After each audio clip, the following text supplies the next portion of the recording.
Hello, everyone. This is Darren Wellington, and I am pleased to present you with the book Mastering Alliance Strategy, a comprehensive guide to design, management, and organization. This book was published in 2003 and was written by three individuals, and you'll immediately notice with these guys, these are some of the top minds in business and in alliance strategy. You'll notice that they all have advanced degrees from schools like Tufts and Harvard and Princeton and Brandeis. The other thing that you'll notice is that two of the authors, Jim Bamford and Michael Robinson, were co-founders of a publication called The Alliance Analyst. This was a publication that was made up of the writings of many other experienced alliance management specialists. So this book has 31 chapters, almost 400 pages, and it is basically a well-organized anthology of the writings of a bunch of the people that contributed to the Alliance Analyst. Of the 31 chapters, 10 were written by some of these other individuals, and 21 were written by these three gentlemen that you see on your screen. I want to talk for just a minute about the book as it compares to the text that we've been studying in the class. I've referenced this book actually in several of my discussion posts because the concepts that Nevin presents were very well aligned with what is in this book, Mastering Alliance Strategies. In fact, I would consider Mastering Alliance Strategies or Mastering Alliance Strategy to be a companion book to the Strategic Alliance Handbook that we've been studying. Because what Nevin introduces as success factors, the authors of this book dive into in much greater detail, and as well as providing practical applications and advice on the execution of some of those concepts. And I'll talk about some of that as we go through the presentation. So summarizing really the difference between the two, Nevin gives us a lot of the elements that make alliances successful. Bamford and Gomes-Casseres and Mike Robinson give us more of the practical and maybe I would call it sequential guide to building alliances that have those same elements and make them successful. So one is more about the success, the other one is more of a sequential look at how the alliances get built. So when we look at the book overall, if we take kind of a 50,000-foot flyover of this book, the approach that the authors take is really four building blocks. And I'll talk about each of these elements as we go through the review. But I wanted to give real quick just an overview of the four major elements that they talk about in the book. First and foremost, alliances require design. Right? This is a concept that we've seen all the way through the class. Just like everything else that we build or create, a well thought out design is absolutely critical if we're going to be successful. And this is really no different for alliances. So for the authors of this book, part of the design requires thinking through structure as well as how you're going to negotiate the deal. And those types of things all fit within alliance design. Moving on to the second one, obviously once the alliance is designed and is in place, the critical element obviously becomes day-to-day management. And this is not just the what of management, but this section also deals with the who. And one of the things that's important about this book to understand is that the authors are mainly dealing with large alliances and in many cases joint ventures. So as we get into this, you'll notice that that a lot of the strategies and a lot of the things that they talk about are really appropriate and applicable for very large and complex alliances, whereas Nevin talks mostly about, you know, the things that work for any alliance. So as we get into the third one, alliance constellations, what we're talking about here is the expansion of alliance capability, the creation and the management of many alliances that all work together to bring additional value to the organization. We're not talking about a number of separate alliances. We're talking about a constellation of alliances that are made to work together and intended to work together to bring additional value. And we'll talk about that a little bit more as we get there. Finally, then the conversation becomes about how to grow and improve the capability within the organization to really form and manage successful alliances, and the constellations. And here we talk about the people, we talk about their skills, we talk about the processes within alliances, we talk about the systems that are required to monitor and maintain that value that comes from the organization's partnerships. So as we break each one of these down, we talk about the first step. Again, critical to understand that alliance strategy must follow business strategy.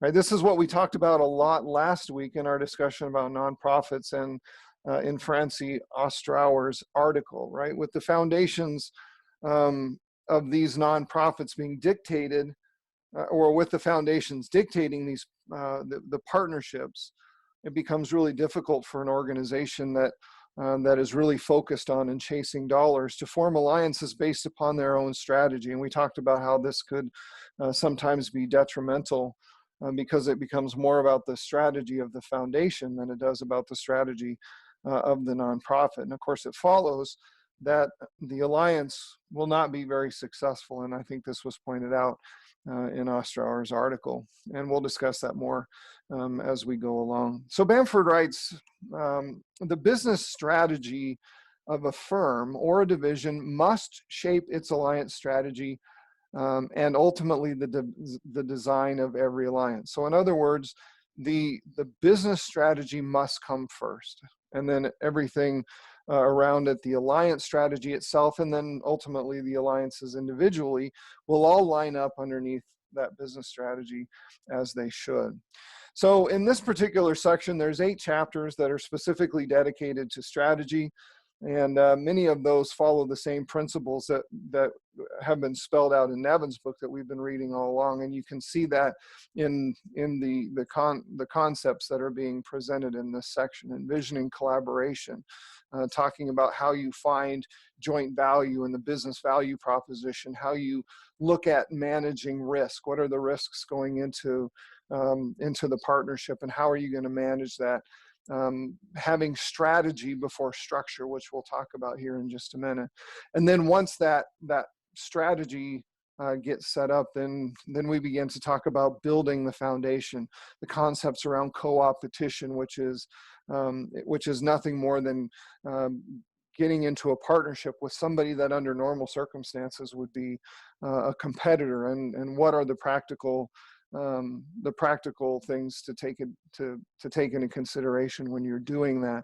And then there's some things about crafting the agreement. This is a very interesting chapter from the standpoint that it talks a lot about the different perspectives that are brought to the actual agreement from lawyers versus managers, and how lawyers want to be very selfish and be very protective of the organization, and how managers want to be more collaborative, and how those two things sometimes work at cross purposes, and how you deal with those things as you're creating the agreement, and of course how to negotiate the deal as well. Now within this section, and I've chosen to do this all the way through, because if I was to hit all 31 concepts and 31 chapters, we would be here for the rest of the day. So I chose really to focus on a single chapter, a single concept from each of the sections. And for this one, I really want to talk about strategy before structure, because this one is, to me, very, very critical in terms of setting yourself up for success. And within this section, the authors really give us the formula for asking questions to get us where we need to be. What kind of an alliance do I need to create? So it starts off by asking, what capabilities is it that I require as an organization? I'm looking to do X, right? Whatever that X happens to be. How do I do that? What capabilities do I really need to do that? The second question, logically being, do I have those capabilities internally? And if I don't, are they are those capabilities available from some other firm, right? And if that is also true, then is there a transaction, or what is the right transaction that will give me access to those capabilities? And the important thing here to understand that the authors make here is that it's not always an alliance, right? There are certainly other things that can be done, mergers and acquisitions. There's a lot of other formulas around getting the required capabilities from other companies. So it's not always an alliance. The interesting thing here to notice is that the authors of the book make this statement: alliances are never an end in themselves. They are tools in service of a business strategy. And I find that quite interesting because, of course, last week, as we're talking about nonprofits and the article that Osterauer writes, she makes almost the identical point. Partnerships are tools. They are not ends in themselves. So there's a concept around this that that strategy, the business strategy and the associated alliance strategy must really come before any conversation about how alliance structure is going to happen. So as we get past the stage of building alliances, we get into obviously alliance management. And again, here, as you look at the concepts over on the right-hand side of the screen, you will see a lot of the concepts that we've talked about in a lot of depth from Nevin's work. Relationship management, how to manage those relationships, the personal relationships, the business relationships, to make the partnership better. How to govern the relationship and the collaboration that goes along with it, making joint decisions.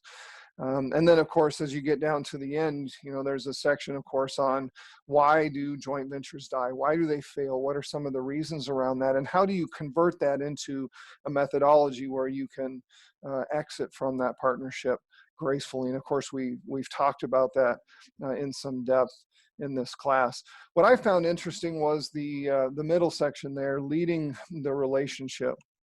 And he talks about alliance staffing and the roles of the alliance manager, and there's an article that gets into the life as an alliance manager. But all of these things are so vitally important, because as he says in that quote that I found so important, even with the benefit of good design, an alliance will never take care of itself. The partners must make continual investments of effort and adjust their relationship in response to new circumstances, right? So this is, as we've seen in Nevin's work, and as we now see in this book, many of the problems that companies experience in alliances is because they expect that the alliances will manage themselves. And as we get into the very end of this presentation, we'll talk about that in a little bit more detail.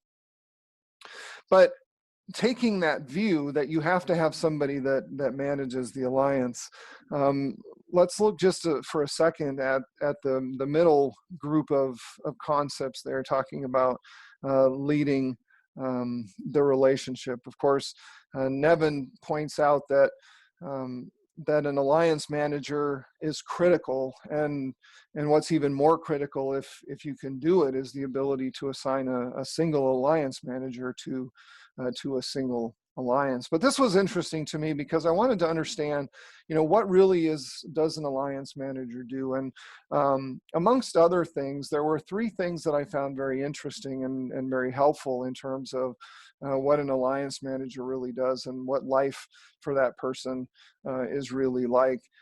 There's three roles that an alliance manager plays, among other, but these are the major ones into which so many others fit, right? The first one is an internal advocacy that he plays, right? Meaning that that part of their role is to argue the cause of the alliance within their own company, right? So this could entail making sure that the partnership is viewed favorably in a company, or making sure that an alliance has the necessary resources from their company, right?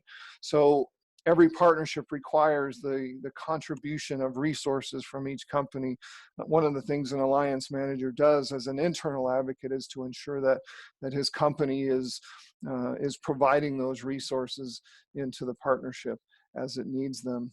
The second thing is he's an external promoter, right? Which entails really promoting the company, their company within the partner firm, as well as any other outside interests. In other words, the alliance manager is there to bring the core competency and all of the things from his or her individual company into the alliance, and make sure that those contributions are used in concert with the other partners. So he represents the promotion of his own company's core competencies to that relationship. And then the last one there being relationship deepener, right? Involving making sure that there are strong relationships across both companies, right? And we've seen relationship management come up over and over, both in Nevin, and we see it a lot in this book, from the perspective of making that relationship deep,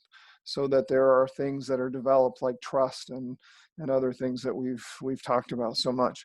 Interesting quote here: the goal of an alliance manager is not to create harmony, but to create a sense of dynamic tension. I love this quote.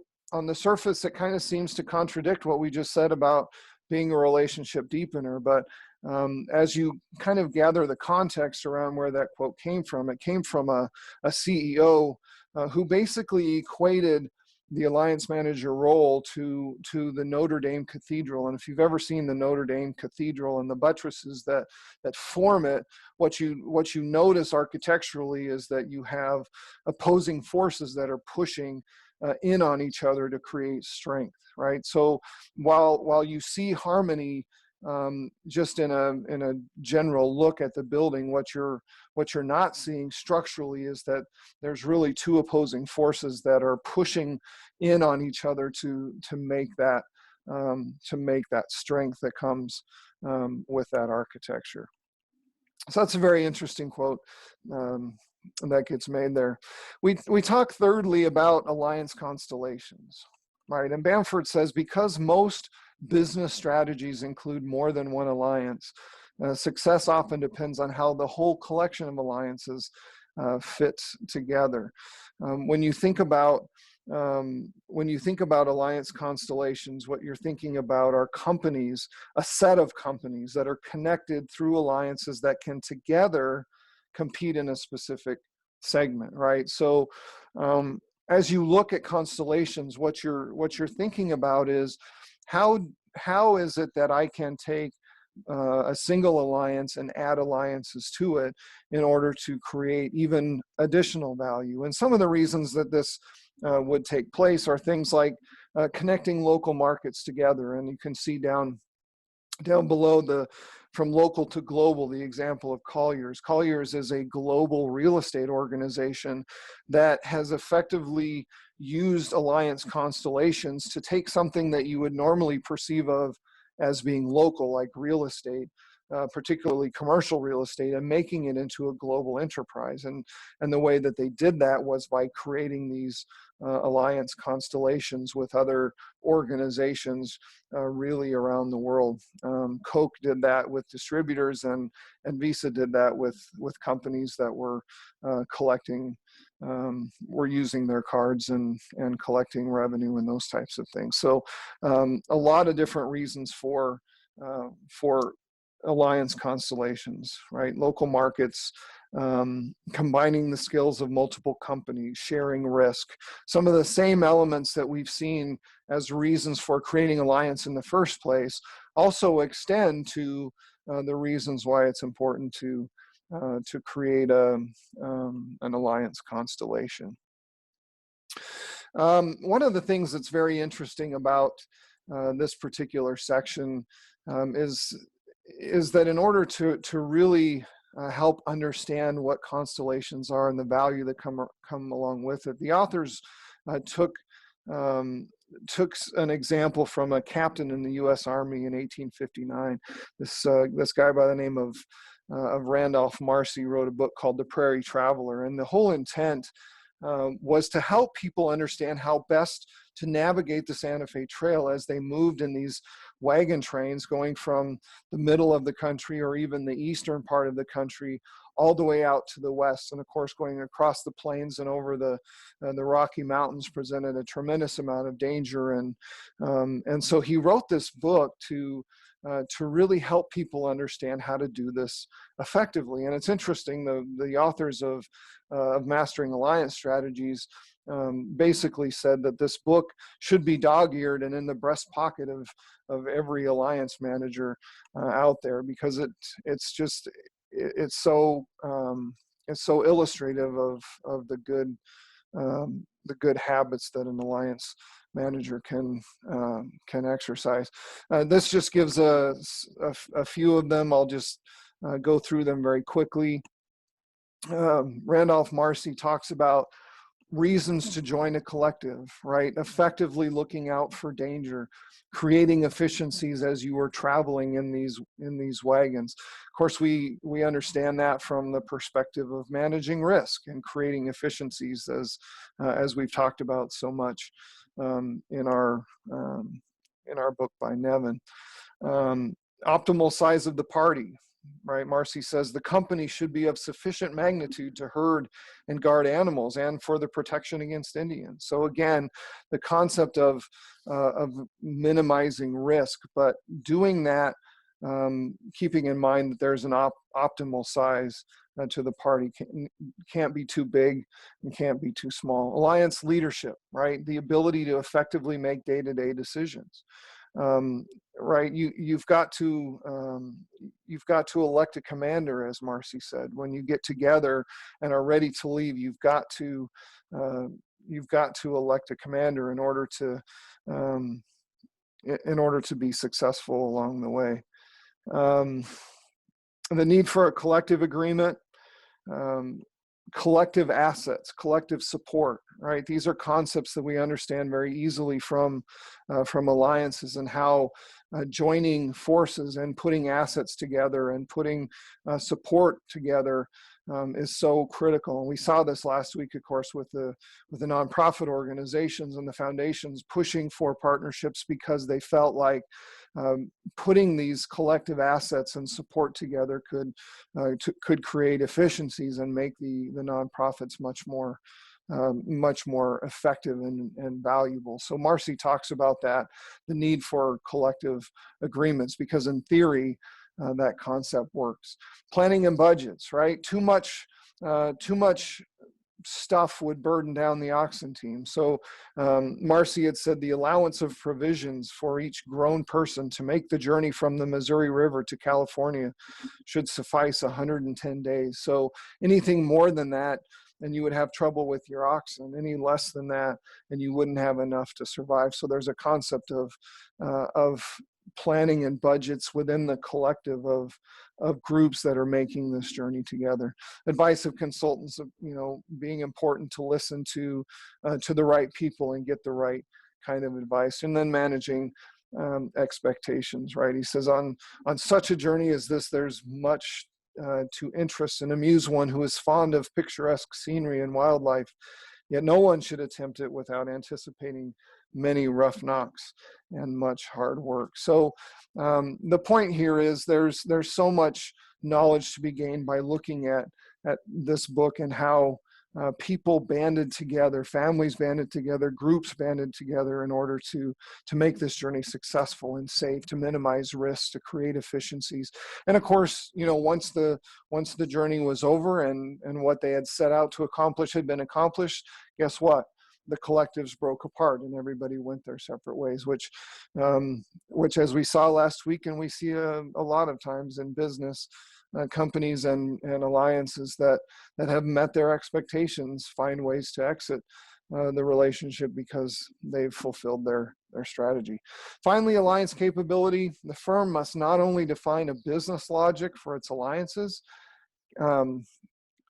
keep an eye on the future and manage the group of partners well, but it must also align its organization to this strategy and invest the right resources in it. In other words, it's important, once you've done all of this stuff, to be able to sustain that effort, to be able to, as they talk about, to grow the alliance capability, to form additional alliances across the company, to train people to do collaboration and alliances. Here we talk about how to grow people, how to grow processes, and how to grow systems. And of course, in the last few chapters, they give some very powerful examples of some companies like Lotus that used to do Lotus Notes, and FedEx, who is still very successful today because of their ability to increase their alliance capability. Of importance here, I thought, were the stages of growth in alliance infrastructure. And what this really represents is the ways that companies will grow over time as they put some of these alliances in place, as they gain experience. They grow in terms of their alliance strategies and their alliance capabilities. And of course, that growth is kind of logical, and as you would guess it would be, right? Level one, very few internal processes, very limited experience in the resources that do these things, and a lot of focus up front. In other words, we're more focused on choosing our partner and setting up an alliance than we are in learning how to manage it. Right? As we get into level two, we find more processes. We find a moderate level of experience. We find that the resources that are involved in these alliances, their skills are starting to expand. So we're seeing some definite growth. And then finally, when you get really to the pinnacle of growth, you see widespread processes. You see things like centers of excellence, which we've talked about in previous weeks in our book by Nevin. We see large communities of experience that are sharing knowledge. We see skills that are covering all areas of alliance. So there is a need, as the authors say, to continue this constant growth so that the alliances just keep getting better and better and better as you go forward. So overall, definitely recommended. I would recommend this as a fantastic companion book to the textbook that we have been using. It solidifies the importance of the common success factors that we've been discussing.